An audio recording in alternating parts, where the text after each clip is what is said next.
Shalini, flat तो अच्छा है, बल्कि मुझे ऐसा लग रहा है कि हमारे पिछले वाले फ्लैट से बेटर ही है। हाँ कार्तिक, फ्लैट तो मुझे भी पसंद आ गया है, लेकिन थोड़ा सा कंफ्यूजन है। इस फ्लैट का ऑनर सामान के साथ फ्लैट रेंट पर देना चाहता है। अरे यार, अगर ये फ्लैट लेंगे तो हम अपने सामान का क्या करेंगे? ये तो अच्छी बात है ना यार। तुम सोचो, वो वाला फ्लैट 3 कमरे का है, तब भी हम लोग 25,000 रेंट दे रहे हैं, और यहाँ हमें 25,000 में 4 कमरे मिल रहे हैं। ऊपर से 2 कमरों में एसी लगा हुआ है, किचन में चिमनी लगी है, आरओ लगा हुआ है, सारे बाथरूम में गीजर फिट है। हमें ज्यादा टेंशन लेने की जरूरत भी नहीं पड़ेगी। और हम कितने टाइम से सोच रहे हैं ना एक नया डबल बेड ले ले, तो यहाँ पर एक डबल बेड भी मिल रहा है, हमारी सारी प्रॉब्लम सॉल्व हो जाएगी। अच्छा, और जो हमारे पास पहले से 2 एसी है, उसका क्या करेंगे? 4 रूम है ना यहाँ, 2 एसी हमारे, 2 इनके, चारों कमरे में लगा देंगे। क्या दिक्कत है? तो हमारे लखपति सेठ जी मिस्टर कार्तिक अब चारों कमरों में एसी लगाएंगे। ये तो बता दो महाराज, 4-4 कमरों की एसी का बिल देने के लिए इतने सारे पैसे कहाँ से लाएंगे आप? एक कमरे में एसी चलता है, उस पर तो तुम्हारा दिल धक धक धक होता रहता है। पूरा दिन बस यही कहते रहते हो, एसी बंद कर दो, एसी बंद कर दो। जब 4-4 एसी चलेंगे तब क्या होगा? 25,000 फ्लैट का रेंट है ना, 5,000 बिजली का बिल भी देना पड़ जाएगा। अरे हमारे जैसे मिडिल क्लास लोगों के लिए नहीं होते हैं घर में 4-4 एसी। हम तो एक एसी चलाकर पूरी फैमिली जमीन में सोकर गुजारा करने वालों में से है। हाँ, तो एक बार में एक एसी ही चलाएंगे ना यार। जहां बैठो वहां की एसी चलाओ, बाकी जगह का ऑफ कर दो। किसने कहा कि घर में 4 एसी तो चारों एक साथ चलाकर बैठ जाओ? अगर कोई फैसिलिटी मिल रही है तो इसको इनकार क्यों करना है? बिल का देखा जाएगा। फिलहाल इस फ्लैट को ओके कर देते हैं, हमारे बजट में इससे अच्छा फ्लैट हमें मिलेगा नहीं। कार्तिक और शालिनी को सुंदरवन सोसाइटी का ये 3rd फ्लोर पर बना हुआ खूबसूरत सा फुल्ली फर्निश्ड फ्लैट बहुत पसंद आया था, इसलिए जल्द ही वो लोग अपना पुराना फ्लैट छोड़कर नए फ्लैट में शिफ्ट हो जाते हैं। शिफ्ट होने के बाद, क्या बात है जीजी, आजकल तो ना आप फोन करती हैं ना कोई खोज खबर लेती हैं। भूल गई हो क्या कि गांव में भी तुम्हारी एक भूली बिसरी बहन रहती है? कभी हम गरीब लोगों को भी याद कर लिया करो। अरे कैसी बात करती हो सुशीला, भूली बिसरी बहन क्यों होगी? तू तो मेरी लाडली बहन है। बस बात यह है कि हम लोगों ने अपना मकान चेंज किया है। पुराना वाला मकान मालिक बहुत चिक चिक करने लगा था, हर साल किराया बढ़ाने की बात करता था, और तंग आकर हमने तो फ्लैट ही छोड़ दिया। है जीजी, फिर गांव वापस आ रही हो क्या? अरे नहीं, गांव क्यों आएंगे? जब दोनों बच्चे नौकरी शहर में करते हैं तो गांव जाकर क्या करेंगे? गांव में क्या रखा है, पुराना फ्लैट था, उससे थोड़ी दूरी पर दूसरी सोसाइटी में फ्लैट ले लिया है। बस वही मकान चेंज करने में इतना काम हो गया कि इस मकान में आए भी महीना भर होने को आया, लेकिन अभी तक ढंग से सामान सेट नहीं हो पाया है। हाँ जीजी, ये तो तुमने सही बात कही। अरे मकान वगैरह चेंज करना कोई छोटी बात थोड़ी ना है, बड़ी सरदर्दी हो जाती है। ऐसे एक बात बताओ, नया मकान ले लिया और किसी को बताया तक नहीं? अरे भाई, कोई पूजा पाठ करवा लेती, इसी बहाने हम लोग भी आकर तुम्हारा नया घर देख लेते। तुझे मेरे घर आने के लिए कौन सा न्योते की जरूरत है? जब मन करे तब चलिए, और एड्रेस की चिंता तो करना ही मत। पुराने वाले घर पर पहुंचकर फोन कर देना, कार्तिक तुझे लेने के लिए आ जाएगा। जैसे ही सुशीला मौसी को पता चला कि बड़ी बहन ने फ्लैट बदल लिया है, वो पहली फुर्सत में मृदुला के यहाँ आने के लिए निकल पड़ती है। मृदुला के फ्लैट पर पहुंचकर, जीजी तुमने तो बड़ा अच्छा फ्लैट ले लिया, बिल्कुल लग्जरी फ्लैट लग रहा है ये तो। 3 बालकनी, 3 बाथरूम, मंदिर अलग से, भाई वाह, मजा आ गया। और जीजी तुम्हारे फ्लैट में तो गर्मी का नामो निशान नहीं। अरे जहाँ बैठो वहीं एसी चला लो, पता ही नहीं लग रहा अप्रैल की गर्मी चल रही है। ऐसी चिलचिलाती गर्मी में ना पसीना पोंछ पोंछ कर परेशान हो जाते हैं गांव में हम लोग, और तुम्हारे फ्लैट में तो गर्मी ही नहीं है। सच्ची दिल खुश हो गया कसम से। बिल्कुल ठीक कहा सुशीला तूने। बस यही तो बात है ना, इन बड़े बड़े फ्लैट में सुख सुविधा का पूरा इंतजाम होता है। गेट पर सिक्योरिटी गार्ड बैठे हैं, बच्चों के खेलने के लिए पार्क है, पूजा पाठ के लिए मंदिर बना हुआ है, सवेरे शाम कसरत करने के लिए जिम बना है। अरे भाई, ऐसी कोई चीज नहीं है जो इस फ्लैट में ना हो। तभी तो एक बार जो हमें इन अपार्टमेंट में रहने की लत लगी, अब चाहकर भी हम यहाँ से निकलकर कहीं और रहने का विचार नहीं बना पा रहे, जबकि किराया आधे से भी ज्यादा बढ़ गया है। जीजी सही कहूँ तो मेरा भी मन लग गया आपके यहाँ। तो रह जाना 2-4 दिन आराम से, कौन सी जल्दी है तुझे गांव जाने की? आराम से रह, कल तुझे मंदिर भी दिखाकर लाती हूँ सोसाइटी का। बड़ी बहन ने प्यार से 2-4 दिन रुकने को क्या कहा, मौसी जी ने 2-4 का 10 भी सुन लिया। अरे भाई, प्यार होती ही ऐसी चीज है, इंसान प्यार के आगे ठीक से देखना सुनना सब बंद कर देता है। शालिनी बेटा ऐसा करो, आज नाश्ते में कुछ अच्छा सा बना दो। रोज रोज मुँह टोस्ट मुरमुरे और पोहे खाने की हमें आदत ना है। तो मौसी जी बताइए ना, क्या खाएंगे आप अच्छा सा? बेटा पूरी सब्जी बना दे, गर्मा गर्म कुरकुरी पूरियां खाकर मजा आ जाए। वैसे सही बताया, गर्मियों में मैं तो पूरी कचौड़ी बिल्कुल बंद कर देती हूँ, न बनाती हूँ न खाती हूँ। लेकिन तुम्हारे लिए क्या गर्मी, 4 एसी लगे हुए हैं। एसी चला लो, अभी सब चिल्ड हो जाएगा, फिर खाओ ठंडे ठंडे कमरे में बैठकर गरम गरम पूरी। अगर ऐसी बात है तो ठीक है, मैं बना देती हूँ, आप जी भर के खा लीजिए।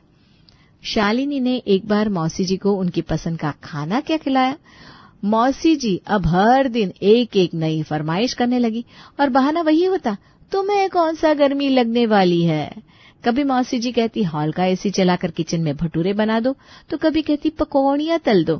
खैर, खाना बनाने खिलाने तक तो फिर भी गनीमत थी। असली प्रॉब्लम तो तब शुरू हुई जब मौसी जी ने इस बात का ख्याल रखना ही बंद कर दिया कि घर में लगे हुए एसी को बिजली से चलाना पड़ता है और बिजली का बिल भरने में ढेर सारे पैसे खर्च होते हैं। जब हम लोग इस फ्लैट में शिफ्ट हुए थे तभी बता दिया था कि घर में बेशक 4 एसी लगे, लेकिन इसका मतलब ये नहीं कि सब लोग चारों एसी को पूरा दिन चालू रखोगे। अरे भाई, इतनी सैलरी नहीं है मेरी कि महीने का 30-40 हजार का बिजली का बिल भर सकूं मैं। अरे बेटा, तो हम कौन सा दिन भर एसी चलाकर रखते हैं? हम दोनों सास बहू तो पूरा दिन एक ही कमरे में बैठे रहते हैं, बाकी कमरों में तो एसी बंद ही रहते हैं ना। गलत फहमी में आप तो घर में थोड़ी बहुत देर के लिए रहती हैं, कभी सत्संग में चली जाती हैं या फिर अपनी कभी किसी सहेली से मिलने के लिए। लेकिन मौसी जी, उन्होंने पूरे घर को बिल्कुल कंपनी गार्डन बना रखा है। कभी वो हॉल में बैठती है तो कभी आपके बेडरूम में, कभी बच्चों के कमरे में जाकर बैठ जाती हैं और कभी सारे दरवाजे खोलकर बालकनी में खड़ी हो जाती हैं, बिना इस बात का ख्याल रखे कि घर के सारे एसी ऑन है। आप ही बताइए, मैं उन्हें बार बार एसी बंद करने के लिए कहूं, ये भी तो कोई अच्छी बात नहीं है ना। फिर कल को आप ही कह देंगे मैंने आपकी बहन का सम्मान नहीं किया। अरे बेटा, क्या बताऊं, मैंने तो 2-4 दिन रुकने के लिए कहा था इस सुशीला को। अब मुझे क्या पता था महीने भर से पहले यहाँ से हिलेगी नहीं। पूरे 20 दिन हो गए इसे यहाँ आए, ये तो जाने का नाम ही नहीं ले रहे। दोनों सास बहू की टेंशन बहुत जल्द खत्म हो जाती है। अगले दिन सुशीला मौसी मुंह लटकाकर वहां आकर खड़ी हो जाती है। क्या हो गया, बड़ी परेशान नजर आ रही है। गांव में सब ठीक तो है ना? हाँ जीजी, गांव में तो सब ठीक है, लेकिन बड़े वाले लड़के का फोन आया है। कह रहा है आप कब तक मौसी के घर बैठी रहोगी, हमारे तो लौटने का समय हो गया।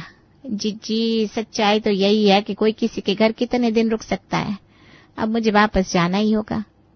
बहन की बात सुनकर मृदुला और बहू शालिनी बड़े खुश हो जाते हैं और राहत की सांस लेते हैं। सुशीला मौसी लौट गई थी, लेकिन मृदुला को अभी ये नहीं पता था कि खतरा अभी टला नहीं है। 2-4 दिन ही बीते थे कि एक दिन अचानक से दरवाजे की टिंग टोंग घंटी बजती है। नमस्ते बहन जी, आप कौन? मैंने पहचाना नहीं आपको। अरे मृदुला, भूल गई अपनी मामी को। मेरी मामी? माफ करना, मेरी तो कोई मामी जीवित ही नहीं है। अरे भाई, मैं मामी हूँ, रुको समझाती हूँ। तुम्हारी माँ के मौसी की लड़की की बीवी की ननद थी, वो क्या भला तुम्हारी मामी नहीं लगेगी रिश्ते में? अब सामने खड़ी औरत की बात सुनकर मृदुला का सर चकरा जाता है। कौन से माँ की मौसी के लड़के की ननद बात कर रही है, याद ही नहीं आ रहा। लेकिन दरवाजे पर आए अतिथि को ऐसे वापस भी तो नहीं लौटा सकते कि भाई हम आपको पहचान नहीं पा रहे। नाराज क्यों होती है आप?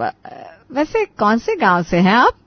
लो भला, अब तुम हमारा गांव भी भूल गई। तुम्हारी मम्मी की मौसी भी तो सुंदरपुर में ही ब्याही है ना?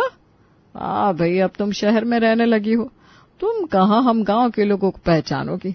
सुशीला तो खूब पहचानती है हमें, एक ही गांव में रहते हैं हम, खूब आना जाना है हमारा उसके यहाँ। सुशीला का नाम सुनकर अब मृदुला को समझ में आ जाता है ये उनकी दूर के रिश्ते की मामी है, जिन्होंने उसकी बहन सुशीला का 30 साल पहले रिश्ता करवाया था। नाराज मत होइए मामी जी, उम्र का असर होने लगा है। अब मुझे याद आ गया, आप अंदर आराम से बैठिए, एसी की ठंडी हवा खाइए, तब तक मैं बहू से कहकर कुछ ठंडा मंगवाती हूँ। हाँ बेटा, बिल्कुल तसल्ली से बैठे हैं, अब हमें कौन सी जल्दी है, 75 साल की उम्र हो गई है हमारी, हमारे कौन से बच्चे रो रहे हैं घर में जो हमें यहाँ से लौटने की जल्दी होगी। अब आई हूं तो फुर्सत से कुछ दिन शहर में बिता कर जाऊंगी। ऐसे अचानक इतने साल बाद आपको मेरे यहाँ का एड्रेस किसने दिया? अरे और कौन देता, तेरी बहन सुशीला मिली थी, बहुत तारीफ कर रही थी तुम्हारे घर की। कहने लगी हम गांव के लोग तो बिना बात ही अपनी शान में मरे जा रहे हैं कि हमारे पास बड़ा लंबा चौड़ा आंगन होता है, खेत खलियान होते हैं, लेकिन भाई घर हो तो मेरी मृदुला जीजी जैसा, जहां कोई एक बार चला जाए तो लौट कर आने को जी ही ना करे। अप्रैल मई की चिल्लाती गर्मी में भी दिसंबर की ठंडक का एहसास होता है, ऐसा घर है मृदुला जीजी का। बस बेटा फिर क्या था, हमसे भी इंतजार नहीं हुआ, हमने सोचा कहाँ अब भरोसा रहा जिंदगी का, आज है कल नहीं, बिना देर किए अपना सामान बांध लिया। मामी जी की बातें सुनकर बेचारी मृदुला निशब्द हो गई थी। आखिर करती भी क्या, इसीलिए चुपचाप मामी जी की खातिर में लग जाती है। मृदुला को मामी के आने से इतनी तकलीफ नहीं थी जितना उसने ये सोच सोच के घबराहट हो रही थी कि कहीं सुशीला की तरह मामी जी भी अगर 20 दिन के लिए यहाँ रुक गई तो उसका क्या होगा। मृदुला का डर सच होता हुआ नजर आ रहा था। पूरे 7 दिन हो गए और अभी तक मामी जी ने वापस लौटने की कोई बात नहीं की थी। 8वें दिन मामी जी फोन पर बातें करने लगती है। अरे ऐसे कैसे अचानक से आ रही है बिट्टू? अच्छा गर्मियों की छुट्टी हो गई। हाँ सही बात है, गर्मियों की छुट्टियों में लड़कियों का अपना मायका ही दिखता है, और कहाँ जाएंगे। चलो ठीक है, कोई दिक्कत नहीं, बुला लो। माँ जी लगता है मामी जी की बेटी आ रही है गर्मी की छुट्टियों में, अब तो वो पक्का सुबह वाली ट्रेन से अपने गांव लौट जाएंगी। क्या बात है मामी जी, आपकी बेटी आ रही है क्या? आपसे मिलने आ रही होगी ना, अब तो आपको जाना ही पड़ेगा। कोई बात नहीं, मैं आपका रिजर्वेशन करवा देती हूँ। अरे नहीं मृदुला, इतनी गर्मी हो रखी है, गांव में जाकर करूंगी क्या। वैसे भी आजकल गर्मी मेरे से बर्दाश्त नहीं हो रही, जहां पसीना आता है वहीं फफोले हो जाते हैं। जब से तेरे घर आई हूं बस आराम से 24 घंटे ठंडी हवा फेंकने वाला डब्बा लगाया है ना तूने, बड़ा आराम रहता है। मामी जी आपकी बेटी आ रही है, फिर आपसे मिले बिना रह जाएंगी। अरे ऐसे कैसे, उससे मिले बिना रह जाऊंगी ना, उसे तुम्हारे यहाँ आने के लिए बोल दिया है, कल सुबह तक अपने बच्चों के साथ यहीं आ जाएगी। माँ से मिलना ही है तो यही मिलेगी, इसी बहाने शहर का ये ऊंची बिल्डिंग वाला अपार्टमेंट भी देख लेगी। इस बेचारी ने आज तक शहर में कदम भी नहीं रखा। क्या आपने अपनी बेटी को भी यहीं बुला लिया? हे भगवान, ये सब क्या हो रहा है। अगले दिन मामी जी की बेटी अपने 2 शैतान बच्चों को लेकर मृदुला के घर पहुंच चुकी थी। दोनों शैतान बच्चों ने पूरे घर को चिड़ियाघर बनाकर रख दिया था। अभी तक तो फिर भी बेचारी बहू शालिनी किसी तरह दौड़ भाग करके एसी बंद करती रहती, लेकिन जब से ये शैतान बच्चे आए थे पूरा दिन घर के खिड़की दरवाजे बालकनी सब खुला ही रखते, और एसी उसे तो कोई 1 मिनट के लिए भी ऑफ ना करने देता। एसी की ऐसी दुर्दशा हुई कि 4 दिन बाद ही चारों एसी के कंप्रेसर खराब हो गया। माँ आपको पता भी है कंप्रेसर ठीक करने में कितना खर्चा आ रहा है? अरे पूरे 40,000 मांग रहा है मैकेनिक। मुझे तो ऐसा लग रहा है फ्लैट में आकर मैंने बहुत बड़ी गलती कर दी। अब कर भी क्या सकते थे, गर्मी अपने पूरे चरम पर थी, बिना एसी के गुजारा भी नहीं था। इसलिए बेचारा कार्तिक झक मार के 40,000 लगाकर चारों एसी को ठीक करवा लेता है। मम्मी बस अब बहुत हो गया, अब इन्हें भेजो, किसी भी तरह वापस भेज दो, अब बर्दाश्त नहीं हो रहा है।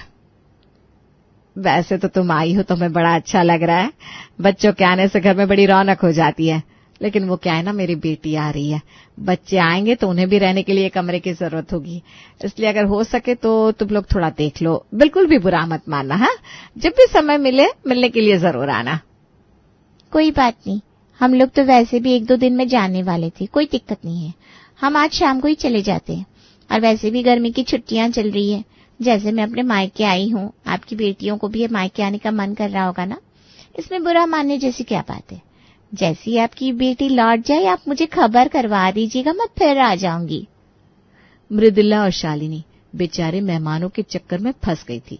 एक मेहमान आता और फिर उसके बाद शहर के अपार्टमेंट की तारीफ करके 2-4 मेहमानों को और न्योता दे डालता। दूसरे मेहमान को किसी तरफ भेजते, इतने में तीसरे मेहमान के आने की चिट्ठी आ जाती। मेहमानों की खातिरदारी करते करते और बिजली के लंबे चौड़े बिल भरते भरते अब कार्तिक की हालत पस्त हो चुकी थी। मम्मी बस बहुत हो गया, मुझे ऐसा लगता है इस अपार्टमेंट में रहने की औकात नहीं है हमारी। आपको पता भी है अपार्टमेंट का रेंट 25,000 है और बिजली का बिल 30,000 आया है। शालिनी की पूरी तनख्वाह तो मकान का रेंट और बिजली का बिल भरने में चली गई। अरे ऐसे कमाने का क्या फायदा, पूरे महीने झक मार के मेहनत करो और सारा पैसा बिल भरने में ही खत्म हो जाए। अरे बेटा अब क्या करें इन गांव के रिश्तेदारों का, इन्होंने जीना मुश्किल करके रख दिया है। कायदे से तो हमारे घर गिने चुने मेहमान आने चाहिए थे, लेकिन हो रहा है बिल्कुल उल्टा। मुझे तो ऐसा लग रहा है हमने घर नहीं लिया बल्कि चिड़िया घर खोल दिया है, जिसके अंदर रोज कोई ना कोई घूमने के लिए चला आता है। अरे भाई कितने इनसेंसिबल हो गए लोग, ना तो लोगों को हमारी प्राइवेसी का ख्याल है, ना ही जरा सी भी शर्म आती है। अरे जिन रिश्तेदारों ने कभी 10-12 साल से फोन करके हाल चाल नहीं पूछा था, वो अभी मुंह उठाकर चले आ रहे हैं और सिर्फ एसी की ठंडी हवा खाना। मम्मी जी बहुत हो गई मेहमानों की खातिर, अब मुझसे नहीं हो पाएगा। मेरे हालात के बारे में तो अभी आपको कुछ पता ही नहीं है। पूरा दिन वर्क फ्रॉम होम करती हूँ मैं, और उसके साथ साथ इन बिन बुलाए मेहमानों की खातिरदारी भी करनी पड़ती है। किसी को पकोड़े चाहिए, किसी को छोले भटूरे, किसी को पूरी सब्जी, कोई खीर मांग रहा है। इससे अच्छा तो होटल खोल लेती हूँ मैं, कम से कम पूरा दिन लोगों की फरमाइश पूरी करने के बाद 4 पैसे तो आएंगे जेब में। मम्मी देखो, जब तक हम लोग यहाँ रहेंगे ना, सारे मेहमान हमें ऐसे ही परेशान करते रहेंगे। मैं सोच रहा हूँ हम खुद घर को ताला लगाकर किसी और रिश्तेदार के यहाँ भाग जाते हैं, ताकि लोग हमारे घर आना बंद कर दे। अरे बेटा कहाँ जाएंगे अपने घर को ताला लगाकर, सारे रिश्तेदार तो गांव में रहते हैं, वहां हमारा गुजारा नहीं है भाई। अरे माँ जी, जैसे दूर दूर के रिश्तेदार हमारे साथ रिश्तेदारी निकाल कर हमारे घर आ जाते हैं और फिर चेक इन करने के बाद चेकआउट करने का नाम ही नहीं लेते। हम भी ऐसे ही करते ना, उमी मामा के यहाँ चलते हैं, अब पूरी गर्मी वही मुफ्त की दावत उड़ाएंगे। अरे रुको जरा, पता नहीं किसका फोन आ रहा है, कौन है। फोन उठाने पर मृदुला को पता चलता है कि 2 दिन बाद फिर से कोई रिश्तेदार गांव से उनके यहाँ आना चाहता है। अरे बहन जी माफ कीजिएगा, वैसे तो बड़े सौभाग्य की बात है कि आप हमारे यहाँ आना चाहती थी, लेकिन हमारा ससुराल तो बंद है। मेरे कहने का मतलब है कि हम तो खुद मेरे मामा के चाचा के लड़के के देवर के भतीजे के यहाँ 1 महीने के लिए जा रहे हैं, वहां से लौटेंगे उसके बाद देखेंगे। अरे बेटा, इससे पहले कोई और आ टपके तो ताला लगा इस फ्लैट में और चल यहाँ से, वरना ये मेहमान हमें कहीं का नहीं छोड़ेंगे। और इस तरह बेचारी मृदुला को मेहमानों से बचने के लिए अपना घर छोड़कर भागना ही पड़ता है।